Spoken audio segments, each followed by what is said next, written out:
চব্বিশের গণ অভ্যুত্থান কেন হয়েছিল সেটা আজকের ক্ষমতাসীন রাজনৈতিক দল খুব অল্প সময়ের মধ্যে ভুলে গেছেন। আমরা আপনাদের স্মৃতিশক্তিকে আবার নতুন করে একটু রিফ্রেশ করে দিতে চাই। আপনারা দয়া করে জুলাইয়ের স্লোগানগুলো আবার নতুন করে শুনবেন। দেয়ালে দেয়ালে আমাদের শহীদেরা রক্ত দিয়ে যেই স্লোগানগুলো লিখে দিয়েছিল, যেই আগামী বাংলাদেশের বুনন তৈরি করেছিল, সেগুলো আবার নতুন করে বিমানে যেতে যেতে মোবাইলে শুনবেন এবং পড়বেন। স্মৃতিভ্রম এমন একটা জিনিস, ক্ষমতার ছানিতে সেটা চোখে পড়ে না। আমাদের উঠে দাঁড়াতে হবে। স্পিড সকল অন্যায়ের বিরুদ্ধে রুখে দাঁড়ানোর এনার্জি পার্টনার। আবারও নির্বাচনের তারিখ চলে এসছে এবং সেই নির্বাচনের তারিখের সময় কি বিমান আসবে না নির্বাচনের দিন ঘোষণা হবে, সেটা নির্ভর করছে আপনি 24শে জুলাইয়ের প্রত্যেকটা দিনের স্লোগানগুলো কতটুকু মনে রেখেছিলেন।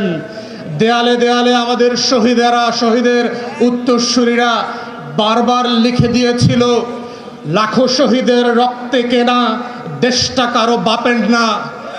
কিন্তু আমরা দেখলাম আপনাদের একজন এমপি এবং বেনামীয় মন্ত্রী, যাকে আমরা গত 17 বছর ফ্যাসিবাদ বিরোধী আন্দোলনে দেখি নাই, মিছিল মিটিং মামলার হিসাবে আসামি আকারে কোর্ট কাচারিতে দৌড়াদৌড়ি করতে দেখি নাই, তিনি তার এলাকার 4টা ইউনিয়নের নাম নিজের নামে লিখে দিলেন।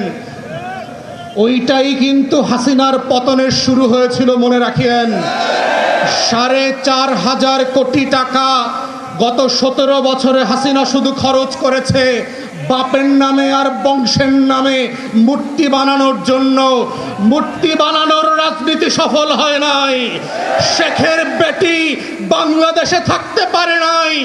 স্কুলের নাম বদলাতে পারেন, কলেজের নাম বদলাতে পারেন, গ্রামের নাম বদলাতে পারেন, ইউনিয়নের নাম বদলাতে পারেন, ওসমান হাদির নাম বদলাতে পারবেন না।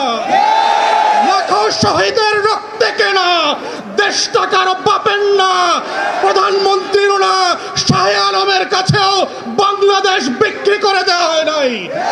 অতএব আজকে যারা বিচার নিয়ে ছিনিমিনি খেলছেন, বাংলাদেশের ইতিহাসের অন্যতম যোগ্য ব্যক্তিকে আইসিটির প্রসিকিউশন থেকে সরিয়ে দিয়ে একটা অযোগ্য দালাল দলীয় লোককে দিয়েছেন। তিনি আজকে বলছেন তিনি নাকি বিচার করতে ভয় পাচ্ছেন।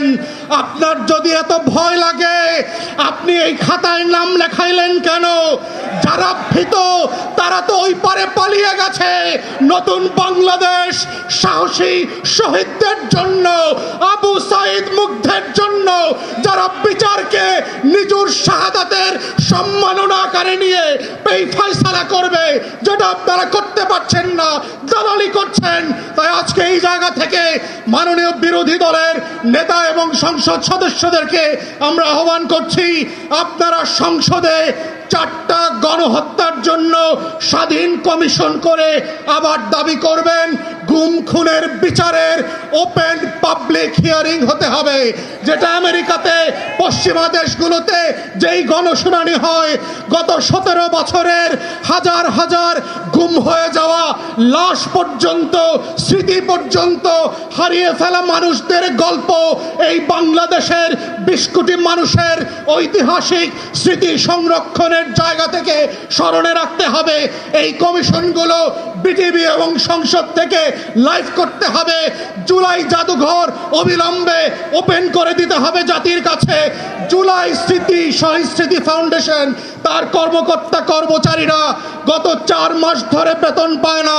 মাননীয় বিরোধী দলীয় নেতা, বিরোধী দলীয় চিফ হুইপকে বলছি, বাজেট সেশনে অবশ্যই আপনাদেরকে এইটা সংসদে রাইজ করতে হবে।